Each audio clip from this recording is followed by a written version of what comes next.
Got some new fan art for you guys. I've had a sudden influx of it, so I'm going to be featuring fan art in my videos for a little while. If I can, I want to get all of it. So obviously this video is about Stephen Hawking and whether or not he's burning in hell. The dude just died on March 14th, like 24 hours ago, and YouTube already turns up 3,000 results when searching for Stephen Hawking burning in hell. So let's see what kind of f***ed up tribalistic shit people are saying about him. Let's get into it.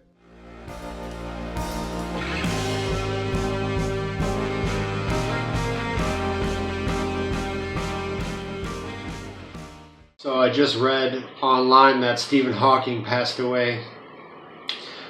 And the crazy part about it is that if the Bible's correct, he is currently burning in hell, wishing that he had accepted the fact that God had created everything.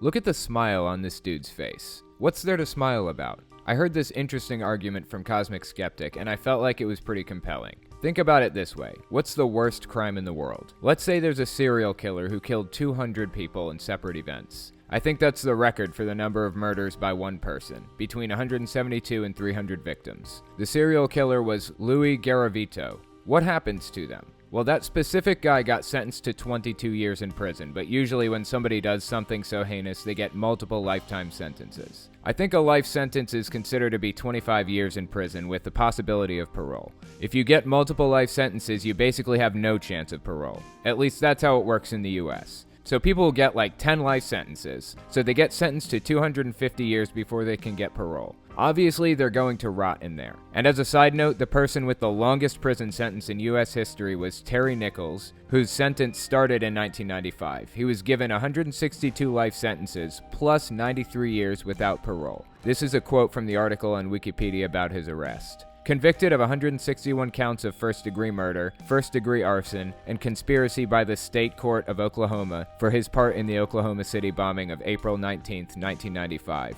Also sentenced in federal court for terrorism and 8 counts of involuntary murders. That's pretty bad, but it's not infinitely bad. Without an infinitely bad crime, there can't be an infinitely severe punishment. Don't even get me started on the fact that we should be trying to rehabilitate criminals instead of punish them. I'll get to that one day, but not now. So with that on our minds, what's your honest judgment of how much punishment somebody should receive for touching themselves? What's your honest judgment of how much time somebody should serve for not believing in Vishnu? What about not seeing evidence that Muslims are correct?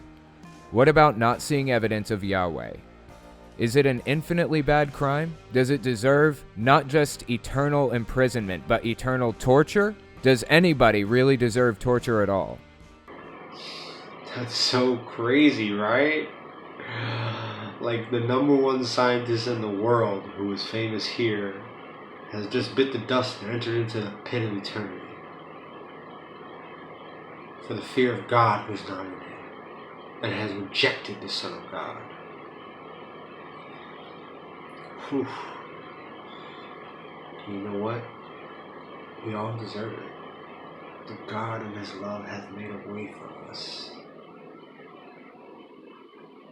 Don't be like Stephen Hawking and deny God and end up in the pit of hell for eternity. God is not mocked for whatever you sow, you reap. He sowed confusion with the lies that God is not real and that the Big Bang and evolution is real. But he just found out today the hard way. Unless God had mercy on him, I don't know. You know what I'm saying? Like God just can mercy anybody, but the Bible tells us that if you reject Jesus Christ, he rejects you. If you're ashamed of God, God's going to be ashamed of you. This is a faith deal. And he had more faith in monkeys becoming humans than God creating the earth. Okay, first of all, just have to point out the elephant in the room. Dude seems f***ing crazy. Don't think anybody really needed to point that out. I genuinely don't think all religious people are crazy or stupid or something. I was religious once, and I wasn't stupid or crazy. But there's definitely something broken in this guy. And the scariest part is the fact that he's wearing what appears to be a police uniform or an EMT uniform. I can't really tell what it is. Okay, moving on to the arguments he presented. He said that Stephen Hawking spread this idea that God isn't real and that the Big Bang and evolution are real. Well, that's just a fact. The Big Bang and evolution are objective, verifiable facts. I don't say that lightly. And as for the other thing, about him spreading the idea that God isn't real, let's take a quick peek at what Stephen Hawking has said about God not being real, shall we? In Stephen Hawking's book, he said that a unifying theory of science would help mankind know the mind of God. In an interview later, when he was asked about it, he said, "What I meant by we would know the mind of God is we would know everything that God would know, if there were a God, which there isn't. I'm an atheist." Doesn't feel like he was spreading the lie that God isn't real. He was just saying what he believed. Are we not allowed to do that anymore? We aren't allowed to just state our beliefs when specifically asked about them? Later on in the interview, he said, "In my opinion, there is no aspect of reality beyond the reach of the human mind." And of course, Christians took serious offense at that. And in a speech he gave sometime around 2013, he was responding to the question of how the world came to be without God. He said, "What was God doing before the divine creation? Was he preparing hell for people who asked such questions? I don't know. To me, it feels like the dude was just responding to questions he'd been asked during various interviews. There was that one speech he gave where he said that thing about preparing hell for people who asked questions, but that's about as bad as it gets. I know when I was Jehovah's Witness, I was told that Stephen Hawking claimed to have come up with a mathematical formula which disproved God, but only he could understand it because it was too complicated for anybody else. Of course, that's complete bullshit. He never said anything like that. He never tried to disprove God. He genuinely didn't care. He just didn't believe it himself. I don't see what's so wrong with that. And unfortunately, Stephen Hawking is in hell today. So I'm not better than him. God just had grace over my life for no reason other than he predestined it. So I thank Jesus Christ for saving my life. And if you're not saved, I just pray that you would just communicate with Jesus Christ and be washed by the Word. Open your Bible and get baptized in it. Be submersed in it is what I mean.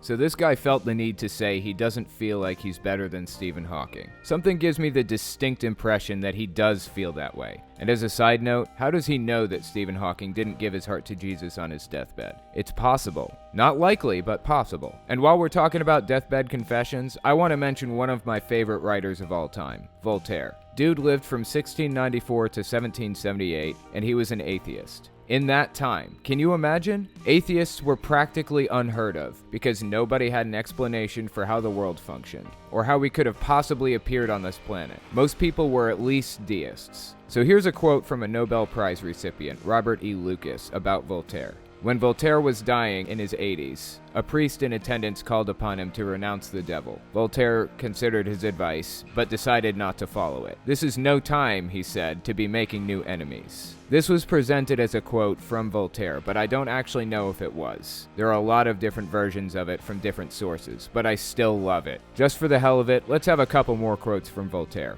Here's one. "I have never made but one prayer to God, a very short one. O Lord, make my enemies ridiculous. And God granted it." And here's probably my favorite Voltaire quote of all time. "Let us therefore reject all superstition in order to become more human. But in speaking against fanaticism, let us not imitate the fanatics. They are sick men in delirium who want to chastise their doctors. Let us assuage their ills and never embitter them. And let us pour drop by drop into their souls the divine balm of toleration, which they would reject with horror if it were offered to them all at once." Anyways, point is, this fool in the video has no respect for what Stephen Hawking did for the world. Here's a short list of things he accomplished after being stricken with ALS and told he was gonna die at age 23, right before he got his PhD. In 1970, he used quantum theory and general relativity to show that black holes can emit radiation, which is now called Hawking radiation. That's actually extremely impressive because nothing can escape from black holes. By definition, the fastest and least massive thing in the universe, light,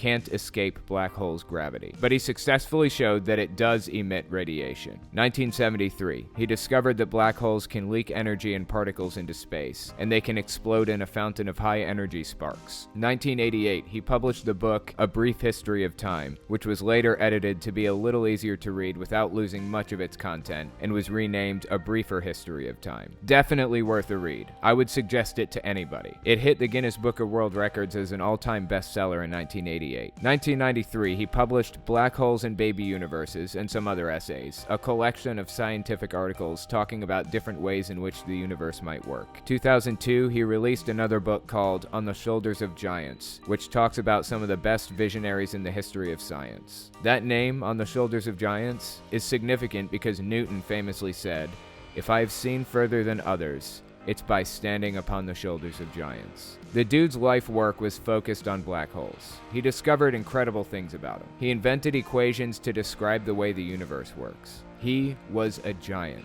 The human race will survive longer and prosper because he existed. Einstein's theory of relativity had unforeseen repercussions when he came up with it. Now we use it with satellites to transmit data for cell phones and GPS and all kinds of other things. How many lives have been improved and even saved by cell phones? By all modern technology we have as a result of Einstein's work. Einstein died in 1955, and we're just now seeing the results of his work really affect us. How much will Stephen Hawking's work improve our lives over the next 100 years? The man was a goddamn giant, and I feel privileged to have been alive during the same time period as him. I believe that if he's in hell right now, he will find consolation in how many lives he improved while he's burned for the rest of eternity. Rest in peace, brother, and thank you for all you did. That's all I've got for you. Follow me on Discord, Twitter, Patreon, and Facebook. Thanks for watching, guys.